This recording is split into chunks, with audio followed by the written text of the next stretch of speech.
বছর 2070। অনেক কষ্টে পুরনো ফেসবুকের পাসওয়ার্ডটা মনে করতে পারলাম। বহু বছর পর লগ ইন করলাম, বুকের মধ্যে এক অজানা শূন্যতা নিয়ে। স্ক্রিন লোড হলো, কিন্তু পরিচিত কেউ নেই। নিউজ ফিড স্ক্রল করতে করতে থমকে গেলাম, রিমেম্বারিং তার নাম। আমি স্তব্ধ হয়ে গেলাম, সে নেই। হাত কাঁপতে কাঁপতে তার প্রোফাইলে ঢুকলাম। সময় বদলে গেছে, মানুষ বদলে গেছে, সম্পর্ক বদলে গেছে। সে বিয়ে করেছিল, তার হাজবেন্ড, ছেলে মেয়ে, নাতি নাতনি সবাই মিলে এক পরিপূর্ণ সংসার। তার দেওয়ালে একের পর এক post, family trip to Paris, আমাদের ছোট্ট নাতনির জন্মদিন, স্বামীর সঙ্গে 40 বছরের বিবাহ বার্ষিকী। সে সুখে ছিল, আর আমারও নাতি নাতনি হয়েছে, আমিও পরিবার গড়েছি। কিন্তু একটা শূন্যতা আদৌ রয়ে গেছে, তা কেউ বুঝবে না। হঠাৎ আমার ছোট্ট নাতনি পাশে এসে দাঁড়ালো, স্ক্রিনে তাকিয়ে জিজ্ঞেস করলো, দাদু, এই আন্টিকে? আমি কিছুক্ষণ চুপ রইলাম, গলা শুকিয়ে এলো। একসময় যে আমার পৃথিবী ছিল, যাকে নিয়ে একসময় কত স্বপ্ন দেখেছিলাম, তাকে কি শুধুই একজন পুরনো পরিচিত বলে চালিয়ে দিব? আমার ঠোঁট কাঁপছিল, কিন্তু উত্তর দিতে হলো। সে একসময় খুব আপন ছিল, নাতনির চোখে কৌতূহল, কিন্তু আমি আর কিছু বললাম না। তার প্রোফাইলে নতুন একটি পোস্ট, ভালো থেকে ওপারে দিদুন, তোমাকে অনেক মিস করব। আমি স্তব্ধ হয়ে গেলাম। একদিন যে ছিল আমার হৃদয়ের একাংশ, আর সে শুধুই স্মৃতি। আকাশের দিকে তাকালাম, চোখের কোণ ভিজে এলো। আমি ফিসফিস করে বললাম, তবুও ভালোবাসা ছিল, রয়ে গেছে। শেষ মেসেজ, সে আমাকে 2.5 বছর আগে একটা মেসেজ করেছিল, কেমন আছেন আপনি? আশা করি ভালোই আছেন। আমার মনে হয় না আমি বেশি দিন বাঁচবো। মৃত্যুর আগে শেষ একটা কথা বলতে চাই। একটা সময় ছিল যখন আপনি আমার সবটা জুড়ে ছিলেন, কিন্তু আজ আপনি নেই, হাহাকার। আমি আপনাকে মন থেকে ভালোবাসতাম, তবে কখনো বলতে পারিনি। আচ্ছা, আপনি কি কখনো এক মুহূর্তের জন্য আমাকে ভালোবেসেছিলেন? আজ বড্ড আফসোস হয়। যদি 2.5 বছর আগে ফেসবুকটা মনে করে লগ ইন করতাম, তাহলে তার মেসেজে রিপ্লাই দিতে পারতাম। ভালোবাসতাম, বাসবো। তুমি ছিলে আমার সবটুকু জুড়ে, কিন্তু কখনো বলা হয়নি যদি রিজেক্ট করে দিতে, যদি তোমায় দেখা না পাই। তার চেয়ে ভালো ছিল লুকিয়ে ভালোবেসে যাওয়া। কিন্তু আজ মেসেজ দিলে কিন্তু কেউ দেখার মতো নেই, শুধু থেকে গেছে একটা অপূর্ণ গল্প। বয়স 65 হয়ে গেছে, শরীরে দড়া ধরেছে, কিন্তু স্মৃতিতে এখনো সে তরুণী। সময় বদলে গেছে, কিন্তু অনুভূতিগুলো রয়ে গেছে ঠিক আগের মতো।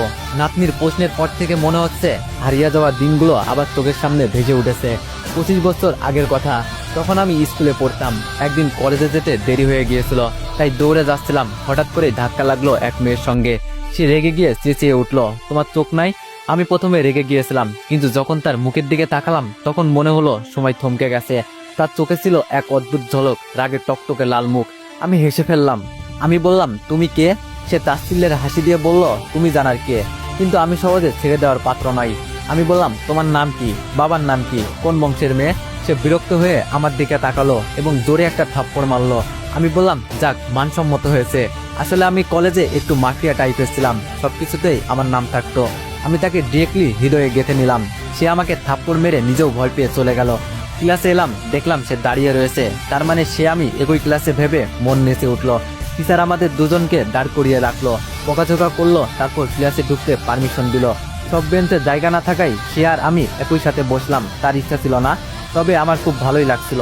ক্লাসের ফাঁকে ফাঁকে তাকে আমি, এই মেয়ে, তুমি তো বললা না আমার প্রশ্নের উত্তর। সে কড়া গলায় বলল, আমি কাউকে উত্তর দিতে আসিনি। আমি আবারও বললাম, কি নাম তোমার? বাবার নাম কি? কোন বংশের মেয়ে? বাড়ি কোথায়? ভালোবাসো আমায়? সে আবার বলল, থাপ্পড় খেতে মন চাচ্ছে নাকি? আমি বললাম, না বাবা, জোরে মেরেছো। সে হেসে ফেলল। তার হাসি দেখে আমার মনে এক অদ্ভুত প্রশান্তি জাগলো। ধীরে ধীরে আমরা বন্ধু হয়ে গেলাম। বন্ধুত্ব থেকে ভালোবাসা, সেই শুরু। ধীরে ধীরে বন্ধুত্ব বাড়লো। একসঙ্গে স্কুল, একসঙ্গে টিফিন, একসঙ্গে আড্ডা, ফোন নাম্বার আদান প্রদান, রাতে গল্প, ছোটখাটো ঝগড়া, মান অভিমান, সব ছিল আমাদের জীবনের অংশ। কিন্তু কখনো বলিনি ভালোবাসি।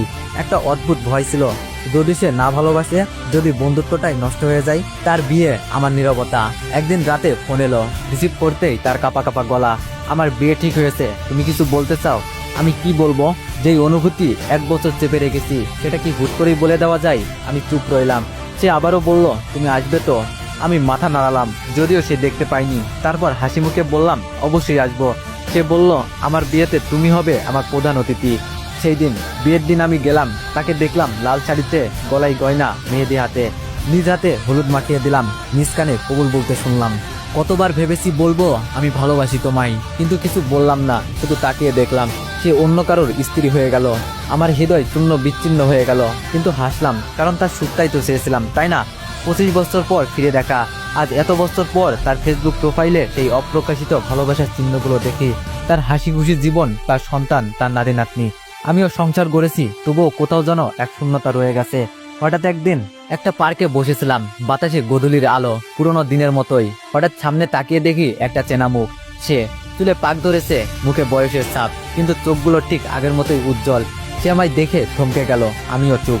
দীর্ঘ 25 বছর পর আমরা মুখোমুখি। সে হাসলো, আমি জিজ্ঞাসা করলাম, কেমন আছো? সে উত্তর দিল, ভালো। আর তুমি? আমি মৃদু হেসে বললাম, ভালো, কিন্তু কিছুটা অপূর্ণ। সে একটু থামলো, তারপর বলল, আমিও। আমি চমকে তাকালাম। আমাদের দুজনেরই চোখে পানি জমছিল। হয়তো ভালোবাসা কখনো মরে না, শুধু থেকে যায় অপূর্ণতা হয়ে। শেষ কথা, হয়তো জন্মের পরপরই আমরা লিখে ফেলি আমাদের গল্প, কিন্তু কিছু গল্পের শেষ লাইনটা অপূর্ণই রয়ে যায়। আর আমরা সারা জীবন সেই অপূর্ণ লাইনটাই খুঁজে বেড়াই, কিন্তু আজ সে নেই, রয়ে গেছে হাহাকার।